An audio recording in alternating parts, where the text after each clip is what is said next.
UP के तरफ से सीएम फेलोशिप निकला हुआ है। आपको पता ही है, हम लोग जो डेवलपमेंट सेक्टर से जो काम करते हैं, इस फेलोशिप के लिए हमेशा वेट करके रहते हैं कि कब ये सीएम फेलोशिप निकला, क्योंकि शानदार जैसी सैलरी होती है, काम भी इनका बहुत अच्छा होता है। ठीक है, इसका अगर मैं बात करूँ यूपी का जो सीएम फेलोशिप निकला हुआ है, तो 50 के आपके सैलरी होगी। ठीक है, उससे 50 के से आपकी सैलरी स्टार्टिंग होगी। पर यहाँ पे ख़त्म नहीं है, आपको लैपटॉप अलाउंस दिया जाएगा, हाउस अलाउंस 10,000 तक दिया जाएगा, लैपटॉप अलाउंस 40,000 तक दिया जाएगा, टीए दिया जाएगा, डीए दिया जाएगा, एवरीथिंग, इंश्योरेंस वगैरह हर चीज़ फैसिलिटी जो है आपको यहाँ पे मिलेगा।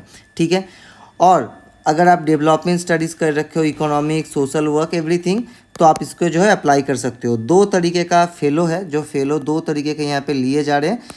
ये ऑफिशियल नोटिफिकेशन है, हिंदी में है, तो आप चिंता मत करो। जिनको हिंदी नहीं आता, मैं पूरा बता दूंगा कि क्या क्या मांगा गया है, बहुत शॉर्ट फॉर्म से मैं बताऊंगा, आपको समझ में कोई इशू नहीं आएगा। ठीक है, देखो यहाँ पे डिस्ट्रिक्ट ओटीटी सेल से जो है गठन किया गया है, वहाँ से जो है जिला में, तो वहाँ से ये पोस्टिंग जो है यहाँ पे दिया जाएगा। मतलब इसके अंतर्गत आपको डिस्ट्रिक्ट वाइज पोस्टिंग मिलेगा। ठीक है, डिफरेंट डिस्ट्रिक्ट में आपको जो है यहाँ पे पोस्टिंग दिया जाएगा यूपी में। ठीक है, सीधा चले आते हैं, देखो कि यह फेलो कौन कौन से लिए जा रहे हैं। पहला है ओटीडी फेलो। ठीक है, आर्थिक विकास हेतु। उसमें economics, applied economics, econometrics, public policy, development studies में है, या एमबीए आपने कर रखा है, या बीटेक भी चार्टर्ड अकाउंटेंट है, तो आप इसमें अप्लाई कर सकते हो। ठीक है, मिनिमम क्या मांगा है, 60% मार्क्सिट मांगा गया है। ठीक है, दूसरा देखो कि ओटीडी फेलो, ठीक है, डेटा विश्लेषक, ये डेटा रिलेटेड काम है, ये कोई आर्थिक फाइनेंशियल चीज़ें आपको संभालनी है। डेटा में आपको स्टैटिस्टिक्स, आपको जैसे पता है। ठीक है, apply statistics, econometrics, data science, operation research, development studies, तो यहाँ पे जो है आप अप्लाई कर सकते हो, या एमबीए वगैरह अगर आपके पास है तो आप अप्लाई कर सकते हो। हिंदी आपको आनी चाहिए, आप वहाँ पे चाहे लिखने के लिए हो या बोलने के लिए हो, दोनों में आपका, लेकिन फ्लुएंसी जो है होना चाहिए आपको। ठीक है, यही मांगा गया है। और साथ में देखो एक अनिवार्य अहोर्त की उपाधि में निर्धारित प्रतिशत। ठीक है, यहाँ पे कोई डिटेल्स दिया हुआ है, यहाँ पे अंडरलाइन किया हुआ है, परियोजना योजना के अनुश्रवण आदि से संबंधित क्षेत्रों में कार्य करने का अनुभव। मतलब इसके पहले अगर आपने गवर्नमेंट एडमिनिस्ट्रेशन के साथ अगर आपने काम कर रखा है, तो आपको यहाँ पे प्रेफरेंस दिया जाएगा। इसीलिए देखो यहाँ पे जो है अंडरलाइन किया हुआ है, लेकिन साल यहाँ पे मेंशन नहीं किया हुआ है। ठीक है, तो आपको यहाँ पे मान सकते हो, तो अगर आपके पास होगा तो आपको यहाँ पे जो है प्रेफरेंस दिया जाएगा। ठीक है, आयु सीमा की बात करते हैं, 40 वर्ष से अधिक नहीं होना चाहिए, तो लेस दैन 40 ईयर्स जो आपको यहाँ पे एज लिमिट रहेगा। ठीक है, यहाँ पे जॉब रिस्पॉन्सिबिलिटीज़ दिया हुआ है, तो इसको मैं डिस्कस नहीं करता हूँ। आप शायद पोस्ट देख के ही आप समझ गए होंगे कि ओटीडी फेलो को क्या करना है, या फाइनेंशियल फेलो को जो है क्या करना है। ठीक है, रिपोर्टिंग आपको किसको करना है, ये सारी यहाँ पे दी हुई है। यहाँ पे आप देख सकते हो कि यात्रा भत्ता, ठीक है, पारिश्रमिक यहाँ पे 50,000 तक यहाँ पे प्रति माह की दौर से भुगतान किया जाएगा। ठीक है, और प्रत्येक फेलो को ₹40 तक मूल्य का लैपटॉप नियोजन विभाग द्वारा उपलब्ध करवा दिया जाएगा। मतलब 50,000 का आप सैलरी, ठीक है, साथ में लैपटॉप भी 40,000 का जो है आपको दिया जाएगा। ठीक है, उसके बाद है यात्रा भत्ता, मतलब टीए का अगर मैं बात करूं तो टीए यहाँ पे आप विवाह काम के रिलेटेड कहीं भी आप जाओगे, ठीक है, कहीं मीटिंग वगैरह में, वर्कशॉप वगैरह में अगर आप जाओगे, तो उसका आपको जो है यहाँ पे टीए दिया जाएगा।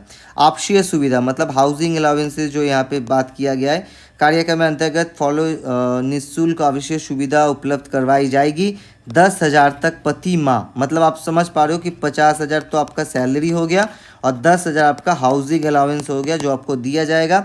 ओटीडी एंड सीएम फेलो को, ओटीडी सीएम फेलो को 10,000 प्रति माह के दौर से आवास भत्ते का भुगतान किया जाएगा। 10,000 आपका हाउसिंग अलाउंसेस भी यहाँ पे आपको दिया जाएगा। ठीक है,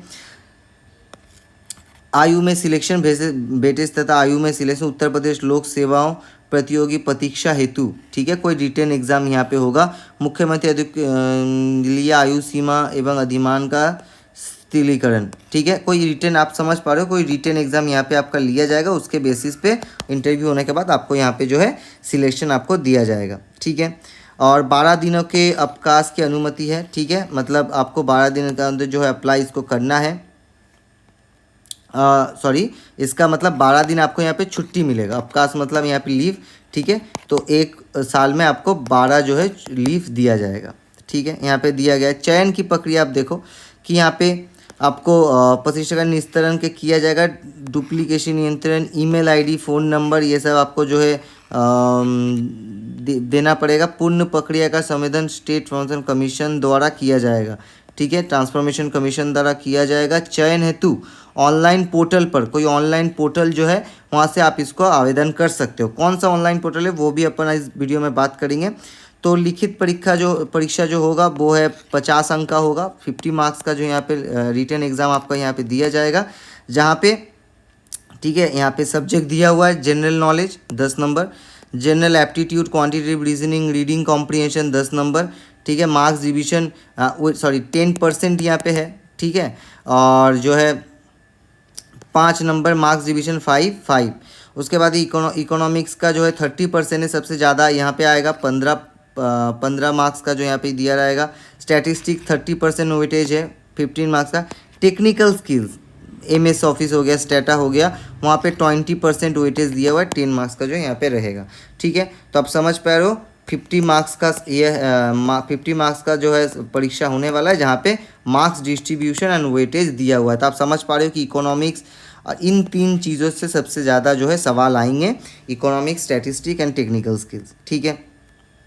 यहाँ पे आप देख सकते हो कि क्या CGPA वगैरह का और भी कैसे आपको वेटेज, किस किस चीज़ों का वेटेज दिया गया है। अगर आपका एजुकेशनल क्वालिफिकेशन 75% से अधिक मूल्य है तो आपको 15 नंबर दिए जाएंगे, जो हाईएस्ट है उसके बाद वो घटता रहेगा, ठीक है। और किसी LC पर कहीं पे आपका पेपर पब्लिश है तो 8 नंबर आपको यहाँ पे दिया जाएगा। 3 और मोन पब्लिकेशन के लिए 8 नंबर, 1 पब्लिकेशन के लिए 2 नंबर, 2 पब्लिकेशन के लिए 5 नंबर यहाँ पे दिया जाएगा। प्रशासनिक कार्य अनुभव के लिए 7 नंबर दिया, 2 वर्ष से अधिक 7 नंबर, 6 माह से 2 वर्ष 3 नंबर यहाँ पे आपको दिया जाएगा। तो ये ओवरऑल चीज़ों में आपका जो है यहाँ पे सिलेक्शन किया जाएगा, ठीक है। उसके बाद इंटरव्यू के लिए आपका 20 नंबर है, ठीक है, टोटल 20 नंबर है, 15 + 5, ठीक है, जहाँ पे आपको 20 नंबर, आप अगर रिटन एग्जाम में क्वालिफाई करते हो तो आपका problem solving ability, decision making, analytical thinking, ये सब चेक किया जाएगा। 5 अंकों में साक्षरता दौड़ने की दिया जाएगा, मतलब अगर आप उपस्थित होते हो, ठीक है, तो उसका 5 नंबर, बाकी एनालिसिस होगा तो उसका 15 अंक जो है दिया जाएगा, ठीक है। ये आपका जो है पूरा डिटेल्स में है।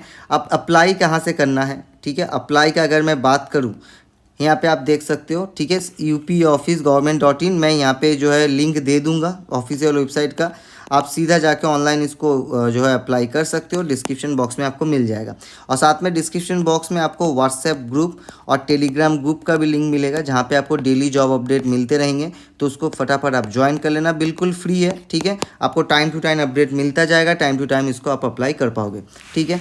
Thank you so much for watching. मिलते हैं नए वीडियो में नए कुछ वैकेंसीज के साथ, तब तक के लिए stay tune and stay happy.